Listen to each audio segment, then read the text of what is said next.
Il y a des questions cruciales qu'on finit tous par se poser. Par exemple, quelle est ma destinée? Qu'est-ce que je dois accomplir dans ma vie? Comment faire pour accomplir ma mission de vie?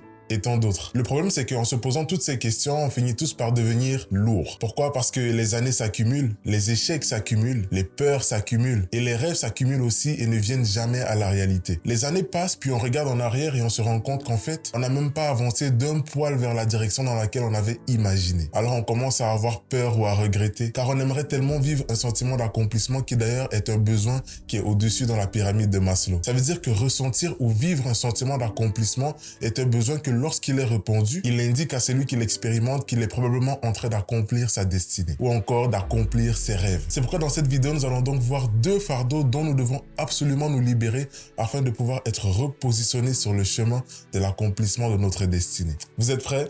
C'est parti. Le premier fardeau dont on doit se libérer pour avancer sur le chemin de notre destinée, c'est le fait de se libérer des personnes qui nous ralentissent. Vous savez, j'aime bien souvent dire que l'être humain est un être sociable. Et malgré le fait que nous sommes tous appelés à vivre en interaction avec les autres ou en communauté, parfois pour accomplir certains objectifs, il est primordial de se séparer de certaines personnes. On apprend souvent qu'il faut s'éloigner des personnes qui exercent une mauvaise influence sur nous. Donc des personnes négatives en fait. Et ça c'est bien. Mais on oublie parfois que dans certaines saisons précises de notre vie, nous devons aussi avoir la maturité de nous éloigner même de ceux qui paraissent bons pour nous. Autrement dit, des bonnes personnes. Vous savez, il y a des bonnes personnes que Dieu va envoyer dans notre vie, mais seulement pour une saison. Et par la suite, il va les retirer de notre vie pour un but bien précis. On peut le voir dans la Bible avec Abraham et son neveu Lot dans Genèse 13, où ces derniers ont décidé d'un commun accord de se séparer, car le territoire où ils étaient semblait trop petit pour accueillir leur famille et leurs biens. Et c'est alors que Lot se sépare d'Abraham que Dieu va dire quelque chose d'intéressant. Dans Genèse 13, versets 14 à 17, il est dit « L'Éternel dit à Abraham,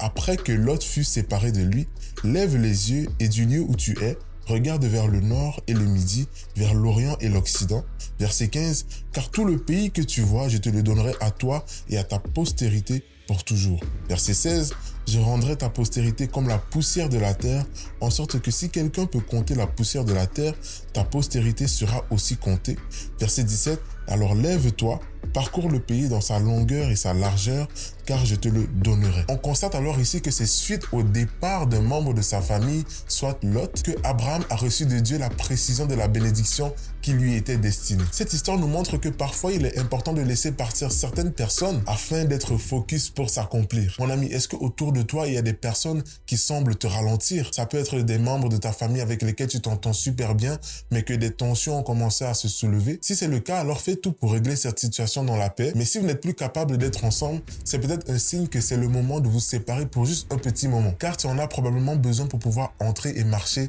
dans ta destinée. C'est très important que tu retiennes ceci, mon ami. Il va souvent falloir se séparer de certaines personnes si tu veux être en mesure d'entendre Dieu te parler sur ce qu'il veut accomplir dans ta vie. Le deuxième fardeau dont on doit se libérer pour avancer sur le chemin de notre destinée, c'est simplement de se libérer de ses blessures intérieures. Et en vrai, je dis simplement, mais on sait tous que ce n'est pas facile. Vous savez, depuis le début, on parle du mot fardeau. Mais concrètement, qu'est-ce qu'un fardeau? J'ai fait mes petites recherches et le mot fardeau en grec signifie phortion. P-H-O-R-T-I-O-N. Ce qui veut simplement dire faute de la conscience qui oppresse l'âme. Puisqu'on parle du fait de se libérer des fardeaux de nos blessures intérieures, le concept de blessure intérieure est aussi synonyme à blessure du cœur ou encore blessure de l'âme. Et vous savez, il y a 5 types de blessures qui se traduisent sur l'acronyme trahir. T pour trahison, R pour rejet, A pour abandon, H pour humiliation et I pour injustice. 1 Jean 3, verset 2 dans la Bible nous dit « Bien-aimé, je souhaite que tu prospères à tous égards et sois en bonne santé comme prospère l'état de ton âme. » De ce fait, on peut donc déduire que l'état de notre âme affecte directement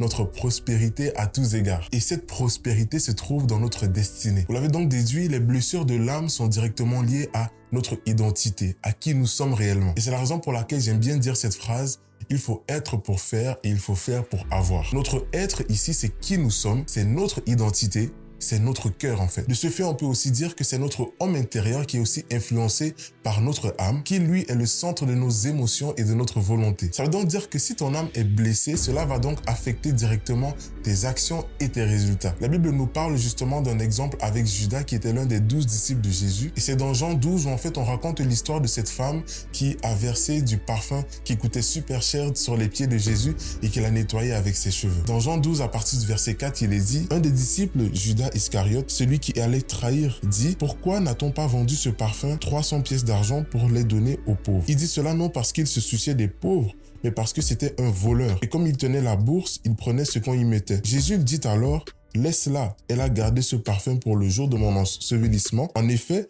vous avez toujours les pauvres avec vous, tandis que moi, vous ne m'aurez pas toujours. » Et ce qui est étonnant, c'est que la même histoire est racontée dans Matthieu 16, mais avec une précision très intéressante. En effet, vous avez toujours les pauvres avec vous, mais vous ne m'aurez pas toujours. En versant ce parfum sur mon corps, elle l'a fait pour mon ensevelissement. Verset 13, je vous le dis en vérité, partout où cette bonne nouvelle sera proclamée dans le monde entier, on racontera aussi en souvenir de cette femme ce qu'elle a fait. Là, je viens de lire le verset 13, mais remarquez ce qui se passe au verset 14. Alors, l'un des 12, appelé Judas Iscariote, alla vers les chefs des prêtres. Il dit « Que voulez-vous me donner pour que je vous livre Jésus ?» Ils lui payèrent 30 pièces d'argent et dès ce moment, il se mit à chercher une occasion favorable pour trahir Jésus. L'observation que je fais ici, c'est qu'on peut remarquer qu'il y a une relation de cause à effet. Ça veut donc dire qu'il y a une relation entre la réponse de Jésus, qui est la cause, et l'action de Judas, qui est l'effet. Vous savez, Judas était considéré comme l'un des 12 apôtres. Ça veut donc dire qu'aux yeux de Jésus, en fait, il n'y avait aucune différence entre lui et les autres apôtres, que ce soit Pierre, Marc, Matthieu, Jean, qui eux étaient destinés à un avenir glorieux pour Christ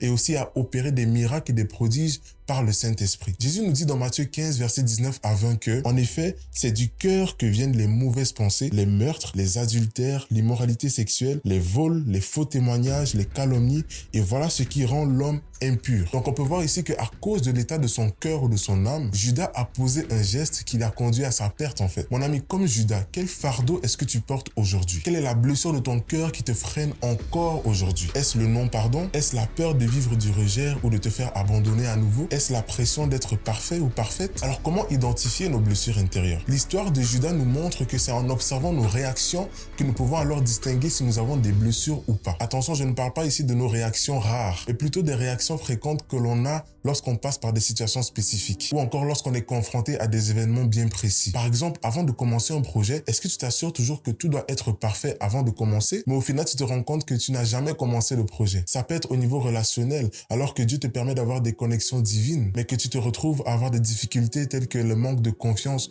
aux autres ou encore le fait d'être contrôlant dans tes relations ou pire même le fait d'être dépendant à ceux envers qui tu es dans la relation. Pour certains, ça peut même arriver au fait de mettre fin aux relations qui pourtant se portent très bien juste par peur de se faire trahir. Ça peut être aussi au niveau spirituel. Par exemple, le fait d'avoir de la difficulté à voir Dieu comme notre Père. Le fait d'avoir une peur toxique de Dieu. Et ça peut faire en sorte que certaines personnes finissent par lire la Bible, prier, méditer, jeûner. Mais tout ça à cause qu'ils ont peur de Dieu. Tout ça à cause qu'ils ont peur que s'ils ne font pas ça, Dieu va les punir. Mon ami, j'ai une bonne nouvelle pour toi aujourd'hui. Cette bonne nouvelle, c'est que Jésus est le spécialiste de la guérison des cœurs. La Bible nous fait comprendre que Jésus a donné sa vie à la croix pour sauver notre âme. Oui, pour sauver nos âmes du feu de l'enfer, mais aussi pour guérir nos âmes des blessures qu'elles ont subies à cause du péché. Alors pour terminer cette vidéo, voici un principe très important que tu dois retenir. Pour pleinement vivre et expérimenter la vie du royaume de Dieu, l'état de santé de ton âme est primordial. Parce que l'âme blessée nous rend lourds et finissent par nous courber devant les compromis de la vie. Ça peut être par exemple l'alcool, la drogue, la sexualité, les addictions et toutes ces choses qu'on finit par se tourner lorsqu'on va tellement mal dans notre vie. C'est la raison pour laquelle Jésus nous dit dans Matthieu 11, verset 28 que « Venez à moi, vous tous qui êtes chargés et fatigués, et je vous donnerai du repos. Prenez mon joug sur vous et recevez mes instructions, car je suis doux et humble de cœur, et vous trouverez du repos pour vos âmes.